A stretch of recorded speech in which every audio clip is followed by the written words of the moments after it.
rueda de prensa de la sección oficial de la competición del festival y tenemos el honor y la suerte de tener aquí a una película de animación española, que eso es dos cosas que nos apetecen mucho porque indican también el gran momento que está viviendo la animación a nivel artístico, sobre todo en este país, y con unas personas y un equipo que ya nos han dado muchas alegrías y recientemente nos viene una muy fuerte con Unicorn Wars en este festival, una película de gran recorrido internacional y que tuvimos aquí también el privilegio de tenerla en la sección oficial, también la competición. Para hablar de Decorado, que es la nueva película de Alberto Vázquez y que tiene pues, mucho que ver también con aquel Unicorn Wars, pero de otra manera totalmente diferente y que nos encanta y que hoy se presenta en el auditorio en la sección oficial. Tenemos para, por orden de, bueno, más o menos lo que nos han colocado, bueno, a Chelo Loureiro, productora, que es una leyenda de la producción de la animación española. Bienvenida una vez más a Sitges. Iván Miñambres, productor también, igualmente, productor de animación, ¿no? Como también José María Fernández Vega, que se atreven, y Alexandra Casado. Es decir, gracias y felicidades por atreveros y a estar con la animación y produciendo animación en este país. Lo necesitamos y es una gran empresa y una industria a proteger además. Y Alberto Vázquez, director, uno de los talentos creadores más espectaculares y más impresionantes de este país. Y así lo sentimos, de verdad. Así que comenzamos la rueda de prensa cuando queráis. Convertir el corto en largo, que además ya es algo que ya llevas haciendo, ¿no? Como es el caso de Unicorn Wars, por ejemplo. En este caso, ¿qué te ha aportado, ¿no? Esa traslación, digamos, del corto al largo y que, bueno, ¿con qué te has encontrado? Gracias. Sí. Nada, muchas gracias por la pregunta. Bueno, esta historia, en realidad, la de Decorado, viene de una serie de historias cortas de cómic que ahí pues, publicó por el año 2012, 2013. Después esas historias todas, que eran gags de 3 viñetas, 4, pues de alguna manera las paso a un cortometraje, que es un cuentecillo sobre el sentido de la vida y la libertad. Y en teoría la cosa quedaba ahí. Es decir, yo no creo que el corto sea un paso previo al largo. O sea, en mi caso ha sido así, pero un poco también por casualidades del destino, ¿no? Después conozco a Xavi Manuel, co-guionista de esta peli, y nos ponemos a desarrollar una serie de animación para adultos, un proyecto de serie de animación para adultos que no va a ningún sitio, y entonces decidimos, pues con todas esas sinopsis, tramas, personajes que se expandieron, pues hacer una peli y añadir cosas, ¿no? Añadir cosas a la historia. Y aparte, bueno, yo amo el cortometraje, creo que el cortometraje es el medio adecuado para el medio de la animación, pero los cortos llegan a menos gente también, ¿no? Es decir, solo se pasan en festivales o con suerte en algún canal, y los largometrajes, pues tu audiencia se multiplica por 10, ¿no? Y también como artistas, pues nos gusta que nuestras historias lleguen a más gente. Entonces, bueno, respondiendo, que ha sido una serie de casualidades, que no estaba predefinido esto y que, bueno, que lo hemos hecho así, entre todo el equipo, y estamos contentos de haberlo hecho. Hola, buenos días. Bueno, felicidades por la película y me uno también con Ángel la necesidad de la animación y dentro de la industria audiovisual española. Precisamente tenían dos cuestiones, una a nivel de producción. Pues, si nos puede comentar, ahora parece que hay como un momento importante para la animación y la coproducción dentro del sector de la animación, pues si nos pueden comentar algo al respecto. Y a nivel creativo, pues José Beristain en la parte musical también forma parte de muchos de los cortos de Unicorn Wars, pues si nos pueden comentar algo al apartado de la música dentro de la película y esa relación con Joseba. La pregunta de producción. Sí, bueno, nada. Con respecto a la producción, decir que nosotros, tanto Iván como José, como yo, como Sardiña en Lata en Portugal, Estamos especializados en animación, llevamos muchos años produciendo y solamente es, o sea, sabemos desde luego el talento de Alberto para contar historias además muy personales, muy diferentes, muy originales, y nuestra labor es rodearlo del mejor equipo posible. Hemos conseguido un equipo, creo que al margen de lo que es la historia, lo que es la técnica de animación, están los mejores profesionales que hemos podido encontrar, tanto en España como en Portugal. Por primera vez Alberto no hace la dirección de arte, la hace Ágreda, José Luis Ágreda, un grandísimo artista también. Y bueno, y en el resto de puestos y a nivel tanto de supervisores como de animadores, hay un equipo fantástico que creemos que hemos conseguido, ¿verdad, Iván y José? La mejor calidad que yo creo que muy pocas veces se ve en un largo de animación, se ha visto. Bueno, con respecto a la animación, sí, efectivamente, creo que este año hay como 8 películas estrenadas, o sea que es también un avance muy importante. Bueno, por puntualizar lo de la coproducción, yo creo que la animación nativamente nace como una necesidad de coproducir, son proyectos que siempre decimos que duran muchísimo tiempo, con muchísimas personas, y el hacer coproducción entre varios territorios, como es este caso, ¿no? de Galicia, País Vasco, Extremadura y Portugal, pues creo que es una necesidad, ¿no? No creo que hubiésemos encontrado ni la financiación, ni los recursos, ni las personas necesarias para hacer una película desde un propio territorio, y es algo que tenemos como en el propio ADN de la animación, ¿no? La pregunta de Joseba, ¿alguien la quiere contestar? ¿La contesto yo mismamente? Bueno, pues con Joseba llevo trabajando bastantes años, sobre todo en la anterior peli, Unicorn Wars. Es interesante el acercamiento de la banda sonora de esta peli. Bueno, en animación es bastante importante la banda sonora, el sonido, el foley, todo, porque es lo que crea, lo lleva las cosas a otro nivel. Es una banda sonora, yo como trabajo con él, pues nosotros tenemos lo que se llama la animática, que es como el storyboard, que lo pasas a una línea de vídeo y entonces ahí se ponen las voces, y yo al principio pongo unos temas para yo inspirarme y cómo me imagino la música. Entonces hablo con Joseba, Joseba pilla toda esa playlist, ¿no?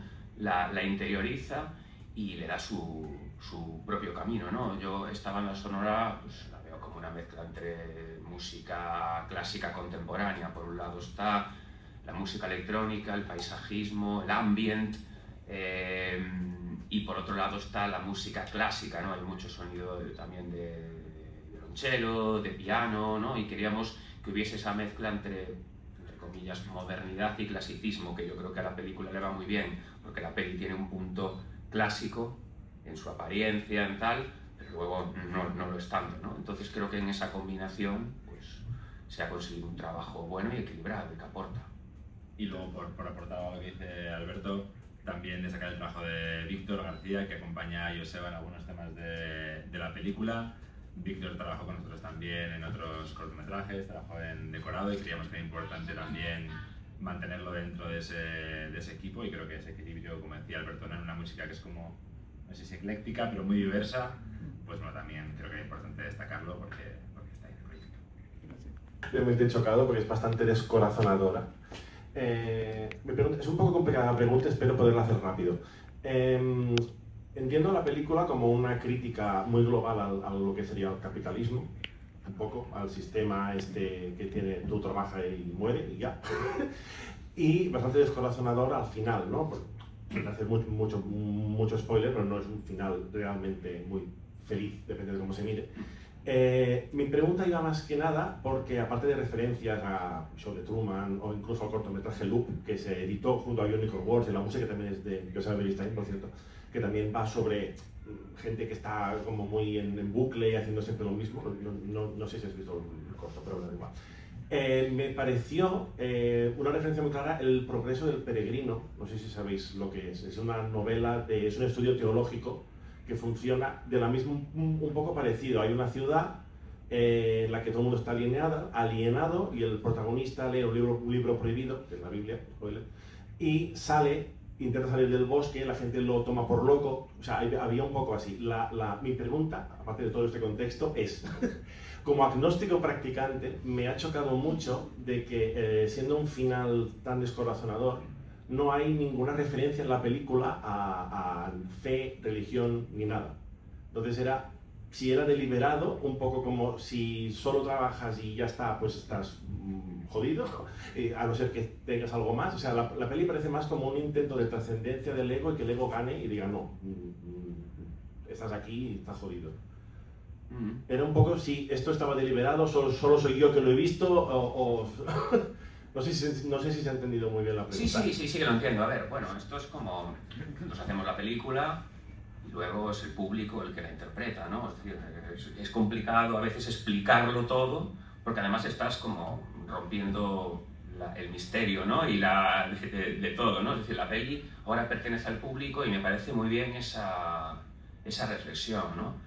Sí que a veces me sorprende un poco, ¿no? Lo de que, bueno, a veces me preguntan, no, es un final descorazonador, un final complicado. A ver, estamos en un festival, el Festival de Sitges, donde hay películas, quiero decir, que en donde se aprecia la oscuridad en todas sus vertientes, son películas que no son complacientes. El cine de terror, fantástico, ciencia ficción, busca eso, busca provocar emociones, busca chocar, busca... Nadie, no sé si a otros directores les preguntan por el final feliz, no. Yo creo que a veces esto es un poco lo que hablamos de la animación, que la gente está pensando, como en el imaginario está que tienen que ser películas como para todos los públicos o infantiles, ¿no? Bueno, no lo sé. Creo que no te he contestado. Quizá en Unicorn Wars trabajó ese tema. El tema de la fe y la religión. A ver, la fe y la religión es otra herramienta de control. Sí, por eso lo digo. Claro, no está tratada en esta película de aquella manera, ¿no? Quizás hay un cauce más, a veces, entre comillas, espiritual, pero es que la espiritualidad no tiene por qué ser la religión, puede ser lo que hablábamos, ¿no? Pues, bueno, no sé, ahí te queda. Resumiendo, que solo lo he visto yo.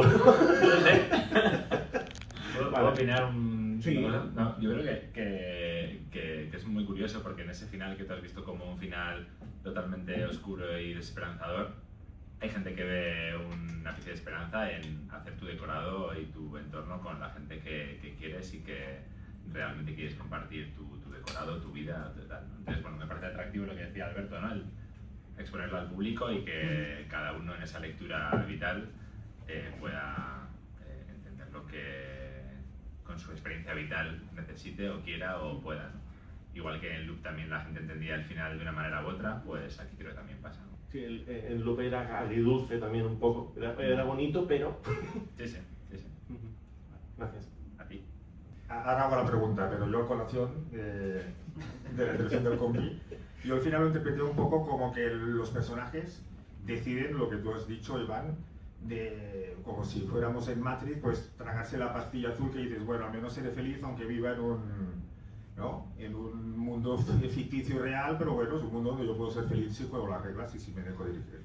Eso es lo que yo vi. A colación de esto, en tu peli que pintas pues esa sociedad que está dirigida, que es una sociedad irreal, ¿tuviste eso en cuenta para hacer la película otros títulos como el que decía que era el show de Truman o la misma Matrix? Esto es una pregunta. Y luego la otra. En estos títulos que te estoy comentando, normalmente siempre te dan una explicación de quién es el que está arriba, cómo dirigiendo, ¿no? Moviendo los hilos. En tu película no.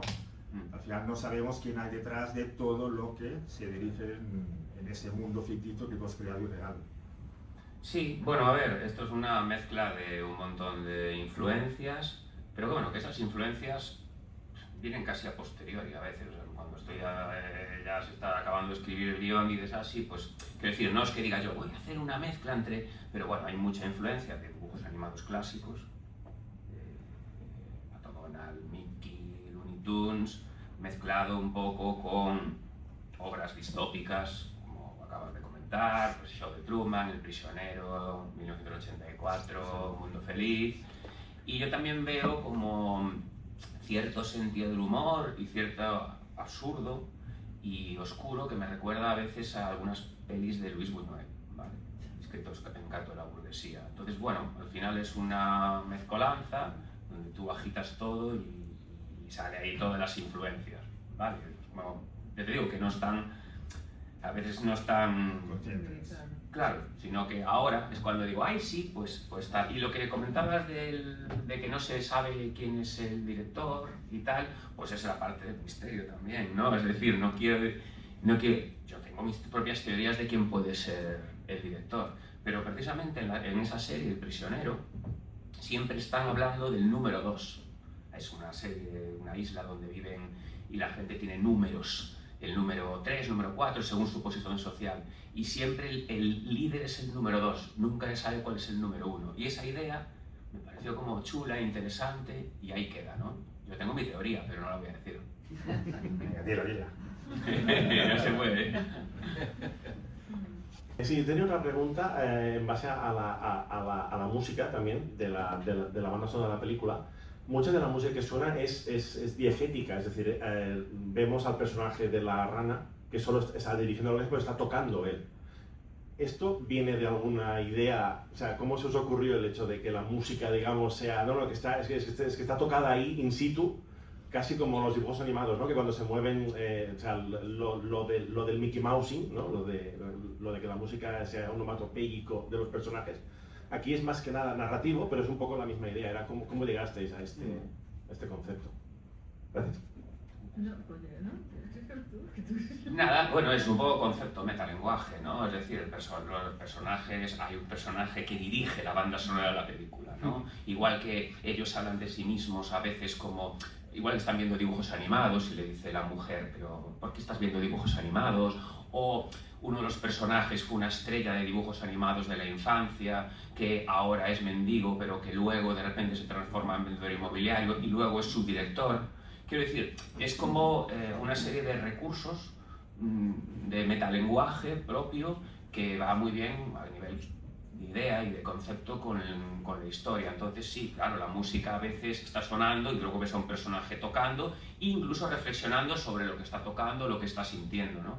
Bueno, es un poco como poner también la cámara en cualquier lugar, que darles voces en alto, ¿no? a sus pensamientos y integrar todos los elementos de una manera metalingüística, como se diga. Tras Unicorn Wars, ¿has notado más presión o al contrario? ¿Te otorgó mucha más tranquilidad a la hora de encarar este proyecto? Bueno, no he notado más presión externa de ninguna manera, ¿no? O sea, yo no me presiono, quiero decir, no es algo que diga, hombre, siempre te gustaría que tu siguiente película fuese mejor, ¿no? Todo el mundo, creo que todos los artistas quieren eso, o vosotros como productores siempre queréis que lo que a veces no ocurre así, ¿eh? Es decir, ocurre a los grandes directores de la historia del cine que, por lo que sea, no siempre son iguales, o un poco peor, o un poco mejor, no lo sé. Pero yo la verdad no siento ninguna presión más que conmigo mismo, con el equipo, que a todo el mundo le guste, que todo el mundo esté contento. Y lo único que quiero es que sea una película que puedas recordar alguna cosa en un futuro, ¿no? Que quien la vea, pues que recuerde que hay una escena que le gusta, que le entretenga, que le haga pensar un poco y ya está, tampoco mucho más.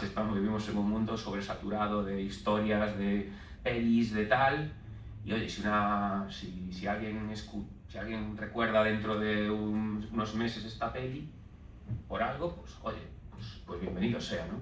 No sé si he contestado a lo que... ¿Tenéis algo que decir de esto?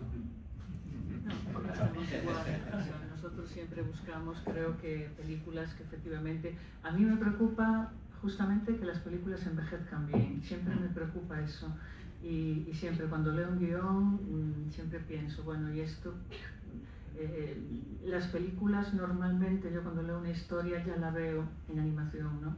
Y además intuyo el estilo que a veces nos llegan guiones que no son, como en este caso Alberto, que también es artista plástico y ya él hace sus concepts y todo, ¿no?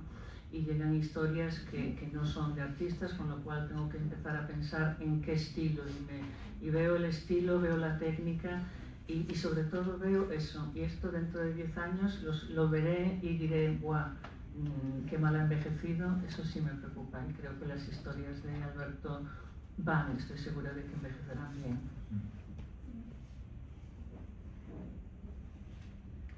Bueno, respecto a eso, a las expectativas, a nosotros sí que nos gustaría que tuviera una mayor presencia en salas, ¿no? Creo que sí que es verdad que es una película que ha viajado muy bien, hay ya unos festivales muy importantes en su recorrido internacional, la película se vendía en Estados Unidos, en Japón, Francia, etc. Pero sí que nos gustaría que es muy complicado, pero que en ese slot de parrilla de las salas de cine pues pueda haber cabida para otro cine que no sea de las mayores, y creo que el cine que hace Alberto es un cine que, como él decía, puede entretener y puede hacer pensar, así que, bueno, pues si nos dices que esperamos o que donde nos hemos puesto ese listón un poquito más alto sería en esa parte, que ojalá se dé. Sí, no, a ver, nosotros queremos que se vea lo más posible, ¿no? Yo creo que todo el mundo, productores, artistas, todo el mundo quiere esto, quiere que la película se vea. Sí, es la tercera vez va a ser la tercera vez que se pase la película en este festival, porque estrenamos en Austin, en Fantastic Fest, y está siendo el Festival de Londres ahora mismo. Yo vengo justo de Londres de presentarla, y para nosotros la gran satisfacción es que las salas están llenas, se agotan las entradas, en todos los pases se han agotado, y que nos preguntan, en Londres me preguntaban, ¿cuándo se estrena en cines? ¿Cuándo se estrena en cines? Y yo digo, bueno, pues ojalá muy pronto y ojalá muchas salas, pero somos conscientes de que la animación para adultos, bueno, pues tiene un recorrido en salas limitado. Tal vez es que los que no se lo creen todavía son los exhibicionistas, no lo sé, Exhibidores. Exhibicionistas deberían ser un poco más también. Los exhibicionistas se lo suelen creer bastante. Pero en España es especialmente problemático el tema de la animación para adultos en los cines. Los exhibidores creen poco. Yo creo hay un dato que nosotros estamos intentando vender a las salas. El trailer de Decorado en la primera semana, entre todos los canales que publicaron, tuvo 2 millones de reproducciones. Tú comparabas las películas más comerciales en España, que están apoyadas por las grandes distribuidoras a nivel nacional, y tenían como 10 veces menos, ¿no? Yo creo que la fanbase creo que si tuviéramos el hueco para estar ahí podríamos ser competitivos. Ojalá, se pueda trabajar sí, eso. Y además que la animación para adultos es un tipo de cine que mucha gente no le llama en principio, pero estas películas son películas que cualquiera que se ponga a verlas dice, no me esperaba esto.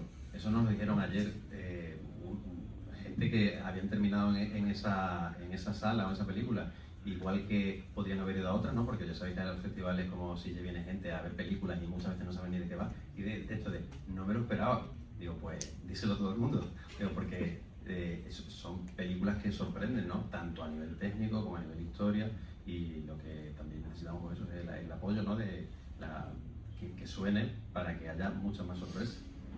Yo te quería preguntar sobre los elementos fantásticos que has puesto en el guión, porque, a ver, la película solo contando la historia de este mundo o sociedad dirigida podría ya funcionar perfectamente. En cambio, tú introduces unos elementos fantásticos, como es la resurrección de un personaje, el fantasma, que, ojo, que están muy bien, pero que no serían necesarios para contar la historia que estás contando los personajes. Si nos puedes hablar un poquito de esto. Bueno, es que esta peli es una mezcla de un montón de mitologías, por así decirlo, ¿no? Están pues, los ratones, Disney, pero luego hay un demonio, pero luego hay una escena invertida, pero luego hay un fantasma, pero luego... Bueno, es como un desborde así de personajes y de mezclas de estilos. Había una bruja Disney que luego al final no llegó a salir, ¿no? O sea, es como una parodia de ciertos... pues eso, de los Looney Tunes, ¿no? Pero mezclado con otras mitologías y otros seres como salidos un poco como del subconsciente. Algunos ya estaban en el corto y se han ampliado, como el fantasma, por ejemplo, o el demonio. Bueno, es como un crisol de influencias y de personajes que yo creo que sí que aportan a la historia. Yo creo que que haya una propia mitología de un montón de personajes diferentes, con diferentes maneras de entender la vida. Pues los monstruos en realidad lo que buscan en realidad todos esos personajes que son como oscuros, siniestros y tal, están buscando el amor, ¿no? Un poco, también lo que quería hablar un poco es sobre las máscaras de la sociedad en la que vivimos, ¿no? Todos tenemos una máscara. Por un lado está cómo somos en nuestra vida individual y luego cómo nos comportamos en sociedad, ¿no? ¿Quiénes no tienen la máscara? Pues en este caso los niños, ¿no? O los locos como Arnold. Ahí sale un niño que también dice frases siempre, sentencias, ¿no? Son personajes. Y los monstruos tampoco parece que tengan máscaras en esta peli, ¿no? Porque ellos buscan el amor. Bueno, no sé, es como... Ha surgido así. O sea, a veces no hay... A veces me cuesta explicar todo, de dónde sale y todo. Nosotros que cuando escribimos, los dibujantes, ¿no? Bueno, está co-guionizada esta historia con Xavi Manuel, ¿vale? Pero nosotros los dibujantes, cuando nos ponemos a escribir, trabajamos con el dibujo. O sea, escribimos, evidentemente, un guión, ¿no? Cinematográfico, pero el dibujo, a veces un boceto de un personaje, una frase que apuntas por ahí, cómo interaccionan dos personajes, te abre un montón de caminos. Y siempre intentamos dejar que la historia fluya y que salgan personajes nuevos y así ha sido. Bueno, pues hasta aquí la rueda de prensa. Muchas gracias a todos por vuestra presencia, por vuestro trabajo. Estamos muy felices porque esté en sección oficial. Además, aunque no os veis el fantasma, lo hemos puesto también en sección oficial. Pero Decorado es una película que conecta muy bien con todos los intereses de nuestro festival. Y creo que esta tarde será un estupendo acontecimiento en la sala de auditorio, que como hemos dicho está totalmente llena para ver animación y animación española. Así que estupendo. Muchas gracias. Gracias.